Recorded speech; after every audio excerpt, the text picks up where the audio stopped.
Selamat petang, salam sejahtera. Terima kasih karena bersama dengan saya di Nazilin Unity Channel. Sebelum saya teruskan ulasan yang panas petang ini, saya nak tanya kepada Anda. Pada pendapat Anda, siapakah yang sebenarnya pembohong, berbohong, licik, dan amat licik? Sama ada Mahathir Mohamad ataupun Anwar Ibrahim. Anda boleh tulis dalam ruangan komen kali ini kerana ulasan kali ini dipetik daripada Malaysia Kini berkaitan dengan sifat yang dipanggil pembohong.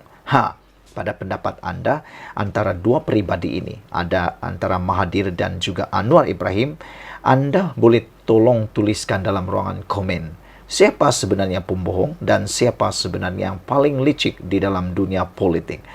Saudara, ada rakan karib saya, seorang juga penganalisis politik dan juga pemerhati politik, menulis mengatakan bahawa untuk menjadi seorang ahli politikan, beliau kata syarat wajib ialah perlulah licik, bijaksana dan juga tak pandai malu, kata beliau. Apa pendapat kamu semua?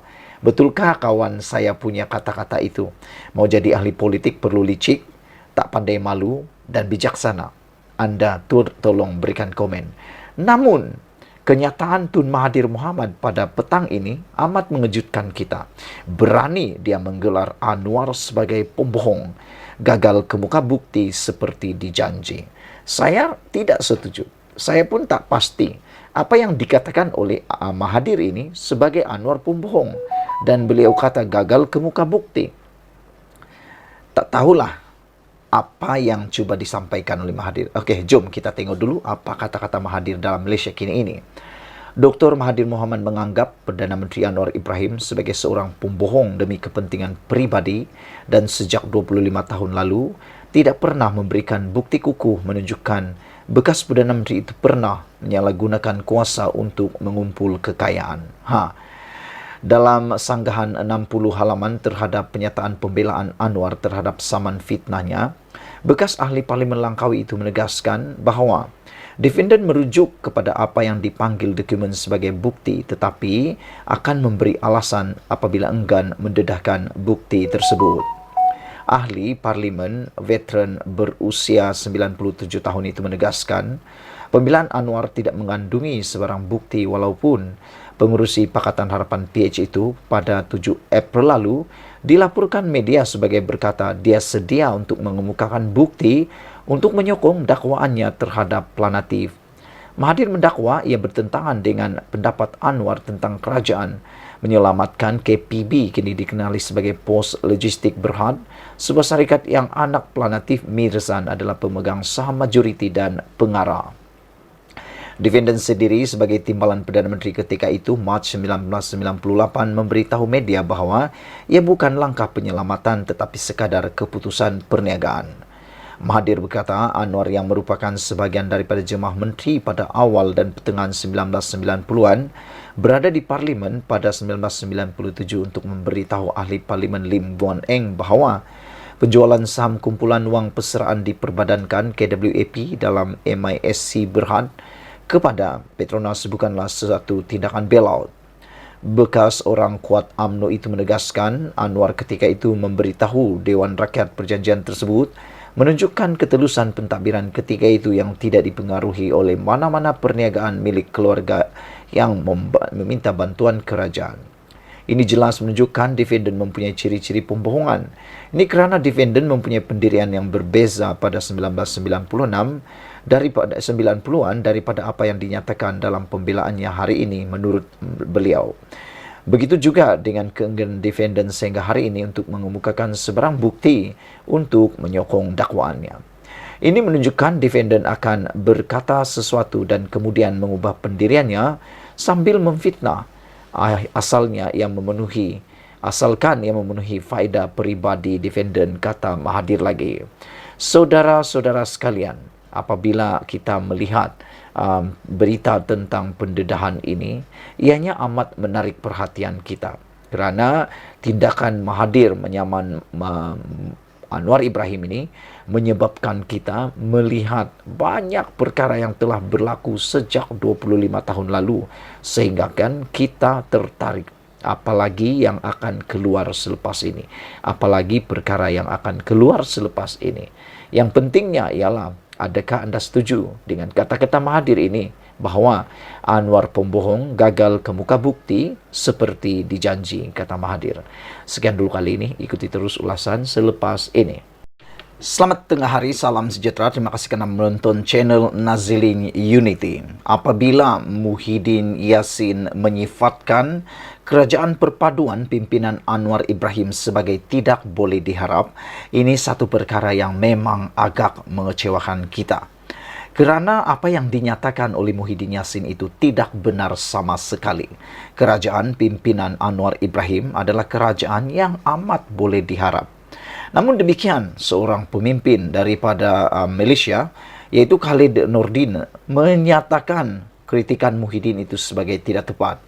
Beliau menyifatkan sebagai kritikan Presiden Bersatu itu adalah sesuatu yang amat tidak tepat sama sekali. Naib Presiden UMNO Khalid Nordin membidas kritikan Presiden Bersatu yang menyifatkan kerajaan perpaduan pimpinan Anwar Ibrahim tidak boleh diharap. Sebenarnya apabila Muhyiddin kata pimpinan Anwar Ibrahim kerajaan perpaduan ini tidak boleh diharap, ia sebenarnya perlu merujuk kepada bagaimana kerajaan yang ada pada beliau sebelum ini. Beliau memahami kenyataan itu dibuat Muhyiddin yang juga pengerusi Perikatan Nasional PN memandangkan PRN akan diadakan di 6 negeri, iaitu Selangor, Negeri Sembilan, Pulau Pinang, Terengganu, Kedah dan Kelantan, kata beliau. Menurut Khalid, sudah tentu beliau akan menggambarkan semuanya negatif kerana partinya hendak memenangi undi, kata Khalid yang juga ahli Parlimen Kota Tinggi dan Menteri Pengajian Tinggi di bawah pentadbiran Anwar Ibrahim. Kerajaan perpaduan ini baru berkuasa beberapa bulan dan pelbagai pembaharuan yang membabitkan perubahan struktur memerlukan masa, katanya lagi. Dalam satu temu bual bersama dengan FMT, Muhyiddin mengkritik pentadbiran Anwar kerana timbul banyak rungutan mengenai cara ekonomi dikendalikan, kenaikan kos sara hidup, kenaikan kadar faedah dan bursa yang tidak bersemangat. Khalid berkata ada banyak perbezaan pentadbiran Anwar dengan Muhyiddin yang mengisytiharkan darurat negara pada tahun 2021 untuk membendung wabak COVID-19 dan menggantung parlimen semasa darurat, menyebabkannya dikritik hebat pelbagai pihak. Ahli Parlimen Bangi, Syekh Rizan Johan, menolak dakwaan Muhyiddin bahawa tiada apa-apa yang berlaku selepas 7 bulan kerajaan perpaduan memerintah, dengan mengatakan bahawa banyak inisiatif telah diperkenalkan. Menurutnya, antara inisiatif meringankan beban rakyat dilaksanakan, termasuk program e-tunai Belia Rahmah dilaksanakan baru-baru ini serta perubahan lain seperti nyah jenayah bunuh diri dan memansuhkan hukuman mati mandatori. Beliau menggesa pembangkang supaya berhenti bermain dengan polemik dan mula memainkan peranannya sebagai pembangkang yang bertanggungjawab untuk membina semula negara. Mereka tidak menawarkan sebarang dasar alternatif. Sebaliknya, mereka kebanyakannya menggunakan retorik perkauman dan agama untuk mendapatkan sokongan politik, kata beliau lagi. Cakap-cakap Perikatan Nasional yang berterusan mengenai pertukaran kerajaan yang bermula dari hari pertama sehingga kini juga tidak membantu, katanya. Saudara-saudara sekalian, sebelum kita kepada ulasan yang seterusnya, laporan yang seterusnya, apa pendapat anda tentang dakwaan Muhyiddin Yassin bahawa kerajaan pimpinan Perdana Menteri Anwar Ibrahim tidak boleh diharap? Kerana menurut Khalid Nordin, beliau mengatakan bahawa kenyataan yang dibuat Muhyiddin itu adalah untuk memancing undi, dan selain daripada itu, memanglah beliau akan mengatakan perkara yang buruk semata-mata. Ini tujuannya untuk memenangi undi, kata beliau lagi. Selain daripada itu, kerajaan perpaduan ini baru berkuasa beberapa bulan dan pelbagai pembaharuan membabitkan perubahan struktur memerlukan masa. Tiada perkara di dunia ini boleh diselesaikan dalam masa hanya sedetik, apalagi kalau ianya berkaitan dengan kemajuan rakyat dan negara Malaysia. Saudara-saudara sekalian, dibanding dengan kepimpinan Muhyiddin Yassin sebelum ini, ada banyak perbezaan. Kerana ketika Muhyiddin Yassin menjadi Perdana Menteri, menurut Khalid Nordin, apa yang berlaku ialah Muhyiddin mengisytiharkan darurat. Pada tahun 2021, untuk membendung wabah COVID-19. Dan selain daripada itu, yang paling menjadi troll, yang paling dikecam kepada Muhyiddin Yassin ialah bukan saja beliau banyak kali tidak bersedia bersama dengan media, tetapi juga beliau telah menggantung parlimen semasa darurat, mengakibatkan beliau dikritik hebat oleh pelbagai pihak. Selain daripada itu, ahli Parlimen Bangi juga mengatakan bahawa dakwaan Muhyiddin bahawa tiada apa-apa yang berlaku selepas 7 bulan adalah sesuatu yang tidak boleh diterima kerana telah banyak inisiatif yang telah dilancarkan oleh kerajaan bagi membantu rakyat Malaysia.